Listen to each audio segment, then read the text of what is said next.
What's up guys, it's Izzy here, welcome back. Today we're going to discuss about the Banlist, and I know that it has been a long format, and this format has actually been, I think, in my opinion, that it's been one of the healthiest formats that we've had in quite a while. So, to be honest, well, on the topic of talking about the Banlist, it could very well happen like the same scenario like Konami did once. Well, they gave us 3 unlimits in the car, in just 3 cards, and that was it for the Banlist. And right now, this would actually be acceptable because the format is such in a great state. Lightning Overdrive is going to bring even more variety to the table, so it's going to be even more enjoyable with some more text that you can face.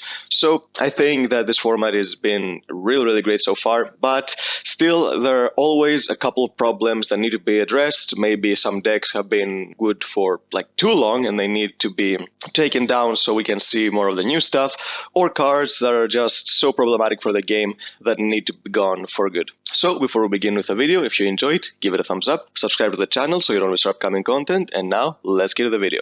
So starting off with the banned cards, the first card I want to discuss is Dragoon LP, and I think everyone's going to agree on this one. This card has stayed at 3 for like too long, and Dragons, ever since they came out, it seems like they're always finding their way into the top, because one deck becomes the best deck, that deck gets hit hard by the ban list, and then Dragon Link becomes the best deck for the next format, then something else comes that takes place, and then the same thing happened over and over and over again. So yeah, we've seen Dragon Link being the best deck for like too many formats now, and to be honest, even if LP gets banned, I don't think that the deck is going to be completely dead. The deck is very powerful, it has so many extenders, so many starters, so many plays that I don't think just getting LP banned is going to completely kill the deck and get it off the table for good. It's just going to make way for decks like Tri Brigade or maybe Drytron to become the best decks now that they're getting more support, but we're still going to see people playing Dragon Link. The deck is very powerful, and just hitting LP is not enough if you want to kill the deck. I mean, if I wanted to kill the deck in this ban list, I would probably say something like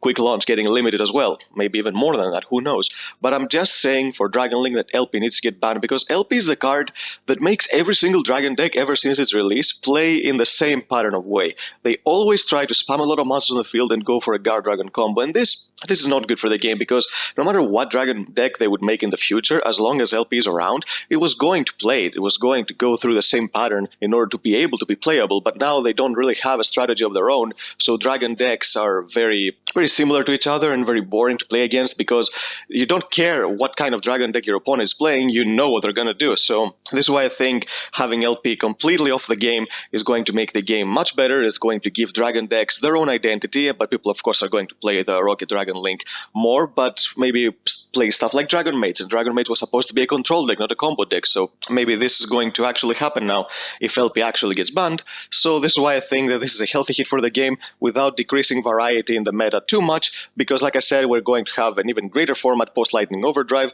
so I don't want Konami's ban list to actually decrease variety, I just want to make things more even. Now the next card I want to talk about is Dragoon. So I think Dragoon is not going to get hit because it's like the best card and everybody's playing it. That's not the case, but we've seen Konami in the past that they like hitting cards that are too generic even if they're not the highest of tiers. So we've seen it with Brilliant Fusion, the card got banned even though it was not being played in the best decks. Maybe this was a preemptive hit for MR5 too, but we've seen it so many times. Cards that are getting splashed into so many things, Konami leaves them live for like so long, and this card is no exception. People will keep playing Dragoon forever if it doesn't get banned. It gives chances to lower tier decks, and that's actually not a bad thing. The bad thing is that if we get to the point where the meta is actually decently slow, people are going to start playing Dragoon in everything, because Dragoon is a really great counter to slow formats, because decks that don't have 1,000 extenders cannot deal with something like this. So I think Konami is going to preemptively hit this card so that we don't actually enter a format like this, because if we do, then that's going to be the most boring thing ever, because going up against dragons that do the same thing is one thing. Going up against every deck that does the same thing is just absolutely ridiculous, so I don't think Konami would want to risk something like that happening, so this is why I think Dragoon is a card that needs to get hit. Now the thing is, how do we hit Dragoon? Because there's always a debate of 3 cards, of course. We either ban Anaconda, we ban Red Eyes Fusion, or we ban Dragoon, and and people have their own opinions. People have said that any of these cards could get banned, but I think that there is a certain way that this needs to get addressed so that a lot of people would be happier, because I don't think that they will just outright ban Dragoon, because there is a deck that actually likes playing this card more than any other deck, but it's a deck that was supposed to play this card, so I don't think it would be fair for a deck like this to lose its best card ever.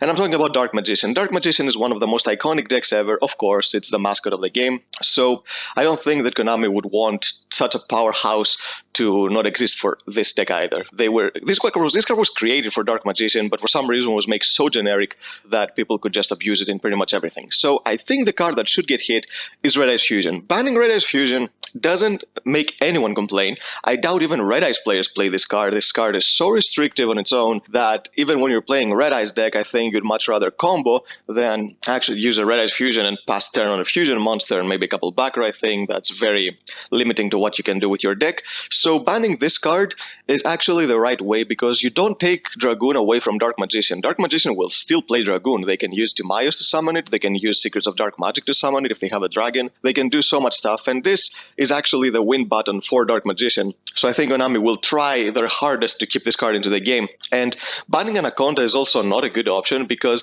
even if you ban Anaconda, there are certain decks that don't even play Anaconda. They just use 3 copies of Red Eyes Insight, 3 copies of Red Eyes Fusion, a Red Eyes Wyvern, the Vanillas, and they just go for Dragoon. Decks like Subterror use this trick, so you're thinking of control decks that don't really care about their summoning anything else. They just set their back row, they summon Dragoon, and they win just like that. So this would not be an option either. People would still play Dragoon, maybe not so many decks, but they would still play it in other decks that it's not supposed to be played. So this is why Red Eyes Fusion is probably the best hit. And Anaconda, I think, is just a good card for the game. I don't think it's unhealthy. It's not a healthy design like Union Carrier, because Union Carrier was the first thing you did, or you did it somewhere in the middle, and then your combo just exploded. Anaconda is always the last thing you do, because you can't do anything else afterwards. It doesn't let you special summon anything after you use Anaconda's effect. So I think it's a good card. Dragoon is just the card that made it look like an unhealthy card, but I don't think that it promotes bad card designing in the future, because no matter what kind of fusion spell they make, unless it's as generic as a fusion monster to summon like Dragoon, then Anaconda is not going to be a problem, so I don't think this card needs to get banned. So Red Eyes Fusion is the hit I'm choosing in order to hit Dragoon. Now for the limits section, I only have one card here, and this is mostly like a complaint of mine. I don't know if this should happen, but yeah, I think this engine has been around for like too long, and it's been meta for too long, so I'm pretty sure people are bored of it. It's not just me, I'm definitely sure about that. So the card I'm talking about is Magical Meltdown, going to 1. Invoked for 4 years now has been around, and especially lately, ever since the Shadow Structure that came out, we've seen so many invoked variants that never came out of the meta. Maybe Shadows came out of the meta when Emancipators were a thing, but now Invoked Domatica Shadow is actually probably the second or third best thing in the meta. So yep, I'm pretty sure that Invoked is just something that people are completely tired of seeing.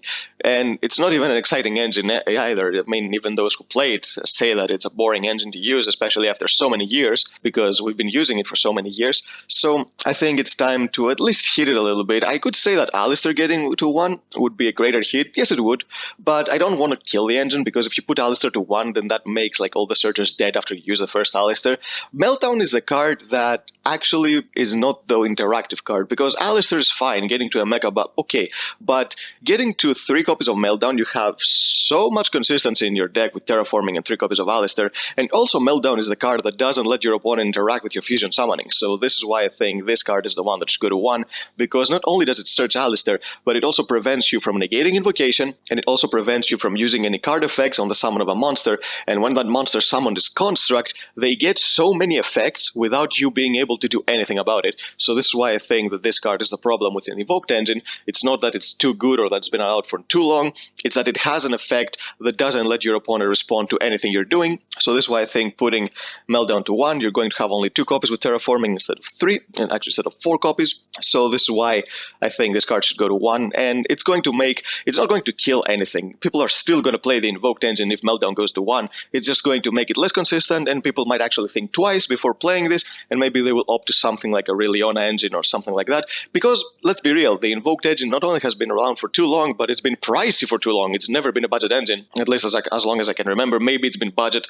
when it was completely irrelevant, but nobody thought about picking up the cards back then. Always people think about picking up the cards when they're good. So this is why now people are just been complaining about Invocation being so pricey, even though it has had so many reprints already. So yeah, I think weakening the Invoked engine makes other engines at least a choice, because right now it's the absolute best choice if you want to play competitively.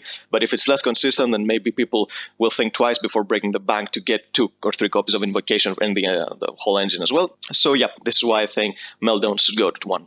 Now, I do have a card in the semi-limited list, and this is mostly a thing that I think will happen because of market thing.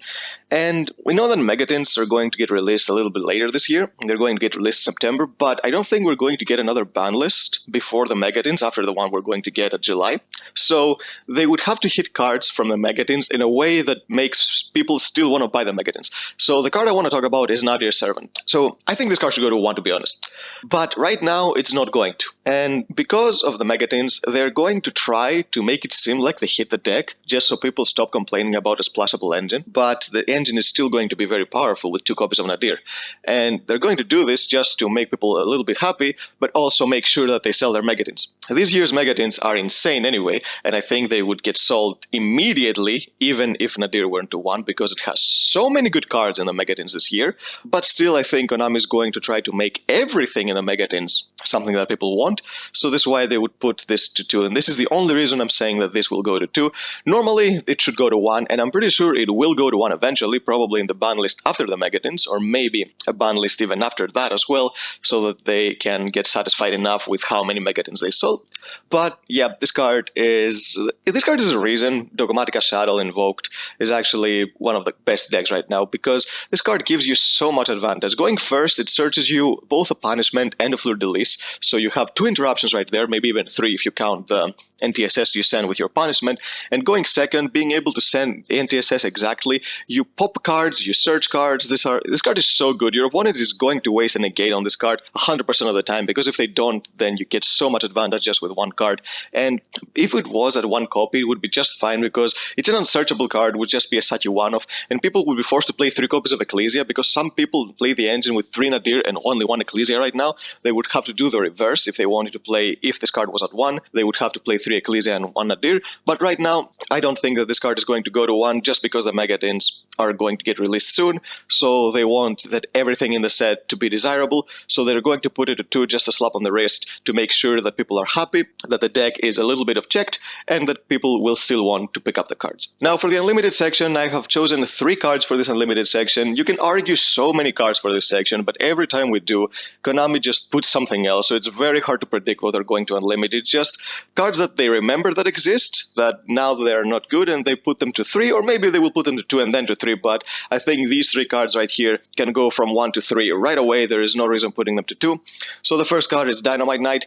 True Draco doesn't do anything, and let's be honest, even if it had 3 Dynamite, it would still do nothing. Without Masterpiece and with only 1 copy of Diagram and 1 copy of Card of Demise, the deck is so inconsistent, and Dynamite would just give it a little bit of a fighting chance, because it searches the best type of card in the deck, which is the trap cards, because these cards are the disruption of the deck. So yeah, please Konami, give True Draco players at least a chance, because you butchered the deck completely. And now with 3 Return, of course that was not going to do anything, because Return, yes, is a good card, but it's not Dynamite. So yeah, give us 3 copies of Dynamite. Next up is 3 copies of Gem Knight Master Diamond. This card can easily go to 3. Not only is the FTK completely dead after Block Dragon getting banned, it's not just Brilliant Fusion. Block Dragon getting banned for Adamantipator actually killed the Gem Knight FTK completely, so it's pretty much impossible to do, even if we had 3 copies of Gem Knight Master Diamond. And not only that, but even if Konami was reluctant to bring this card back to 3 because it's a level 9, we don't even have Calamities anymore, so what are Gem Knights going to do? They're going to summon a 3 Beast and pass, that's it. So yep, just give us 3 copies of Diamond back, and maybe give this deck at least a chance to do something, not even as an FTK. I doubt anyone's going to play it as an FTK, maybe as a spam combo-ish deck that brings out a couple negates. So at least there will be that for the deck, because right now there's absolutely nothing for this deck. And the last card is Infernity Archfiend. Honestly, the OCG has had this 3 for so long, the deck is completely useless now.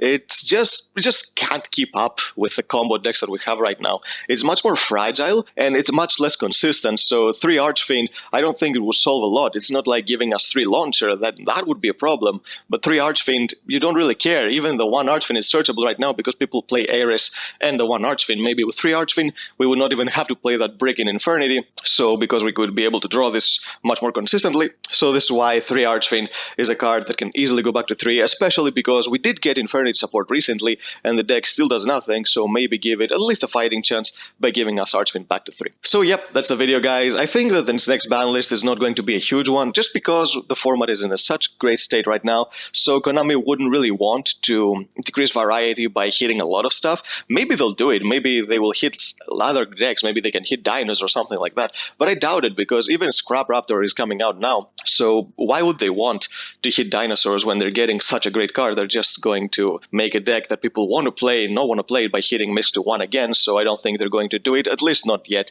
So I think the format is great, I think the format is going to become even better. This ban list that we're going to have in July is just going to try to level things a little bit, not kill a lot of stuff, just make the game even more fair for rogue players and for everything else, so that the game can finally be in a very, very healthy state. So yep, that's the video, guys. If you enjoyed it, give it a thumbs up, comment down below your opinions on the next ban list, what you think they're going to do, subscribe to the channel so you don't miss our upcoming content, and we'll see you next time.